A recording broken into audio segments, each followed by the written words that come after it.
We're recording. We're good to go, Kelly? Hello, today is Monday, February 10th. Welcome to episode 412 of Fault Lines, the National Security Institute's podcast that gets you quickly up to speed 3 times a week on the national security and foreign policy debates shaking up America. I'm NSI Advisory Board member Lester Munson. I'm joined today by NSI Deputy Director Martha Miller, NSI Senior Fellow Bishop Garrison, and NSI Fellow Jeffery Wells. Welcome back, Jeffery, the return of the king. We are going to talk about Sudan today.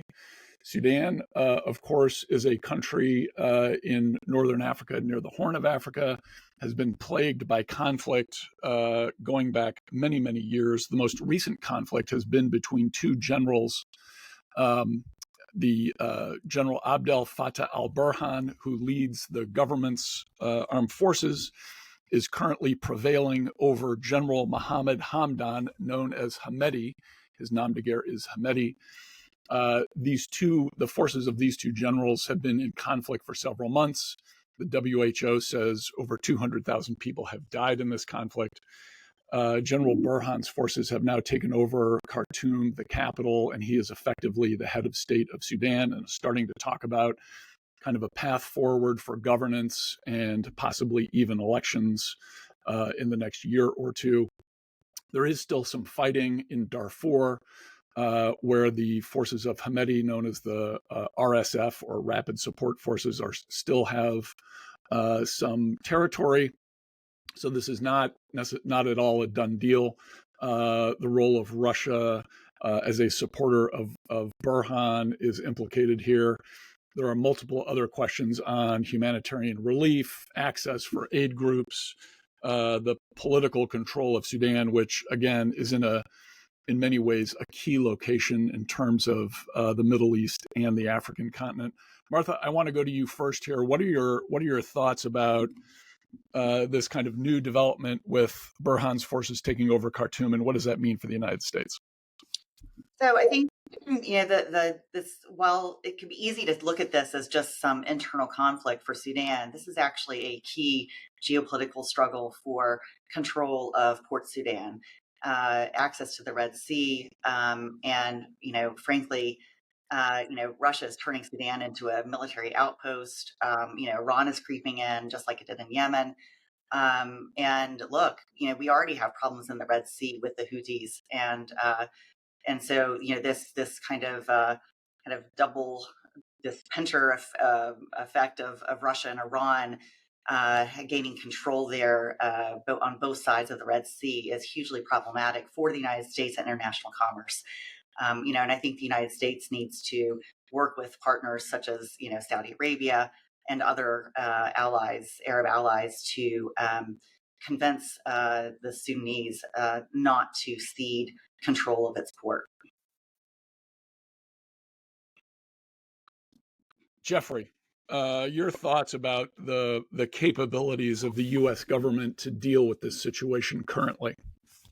So, we're interesting that we've got somewhere between 2,000, 4,000 troops nearby in the Horn of Africa, as well as the United States Navy operating to protect and keep the sea lanes open.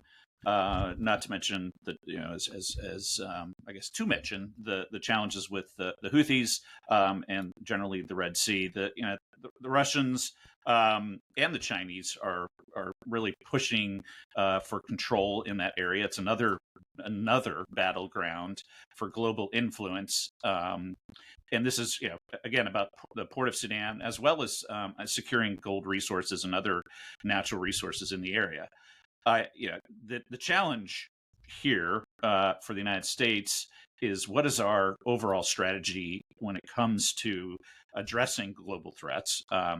What I'm concerned with here is that much like we saw in Libya and in Syria and other places, that this internal conflict could rapidly become a breeding ground for terrorist activity, as well as to spread throughout the region, as we have, and perhaps globally, but have global impacts and certainly economic impacts.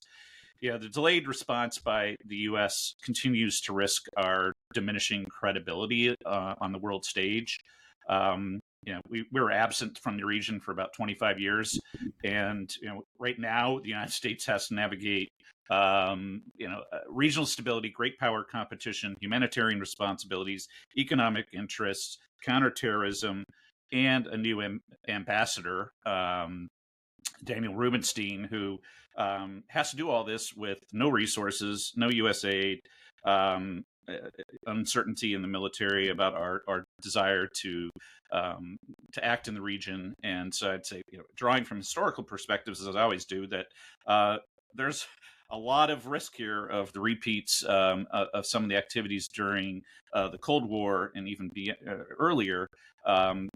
That our adversaries or our foes continue to undermine us, and if we don't take action, we're going to be left on the back heel, and ultimately we're going to have to react at some point, and with tragic consequences. Not to mention that the humanitarian concerns in the region, with more than 200,000, I think is the latest number that was reported, and the RSF's been accused of genocide.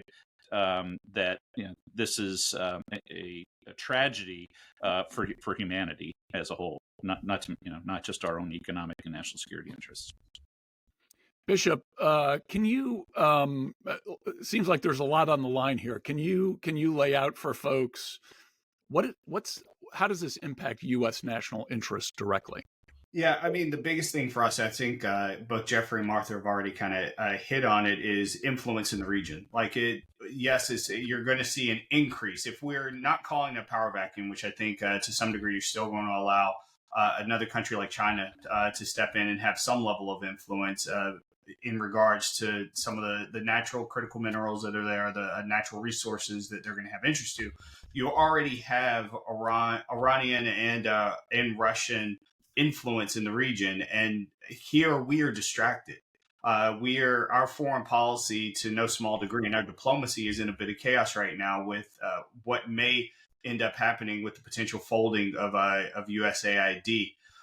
So we're seeing our adversaries have the opportunity here, which they are going to take, to have increased influence in that region. And it is access to the Red Sea is a huge part of it for the Russians, and we need to understand that. And as Jeffrey laid out, it's a humanitarian crisis on top of it. This isn't just about economic stability. In recent days and weeks, you've had hundreds of individuals dying, and dozens of those have been reported to be children, and some of the innocents, lives that are being lost in the area as well. So when we don't have foreign aid programs in place that can help those individuals and help provide some level of protection and stability, you're going to see an increase of this happen, not only in this region, but in other areas as well across the globe. So we need to understand what the administration's policies and approaches are going to be to this type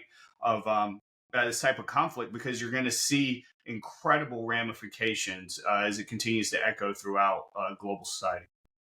Yeah, totally agree. My friends and colleagues here, I think we're looking at a real crisis, not necessarily directly impacting U.S. interests, but boy, this matters for Egypt and the Gulf and the battle against the Houthis and a whole lot of things we care about. So indirectly critical on a lot of issues, and it seems like we've disarmed ourselves, and we got to start taking this seriously pretty quickly. So an example of how we need to kind of get back in the game and start using the tools that we have, that Congress has given to the administration, in a way that advances U.S. national security interests. Okay, that's a wrap. Thanks so much to Kelly Crowley, Claude Jennings, the NSI staff, for their help in producing today's episode. Join us on Wednesday, February 12th, for another episode of Fault Lines, the National Security Institute's podcast that gets you smart fast on the national security and foreign policy debate shaking up America. Fault Lines is on YouTube, so check out our channel there for a video of today's episode. If you like what you heard or saw, be sure to rate, review, and subscribe.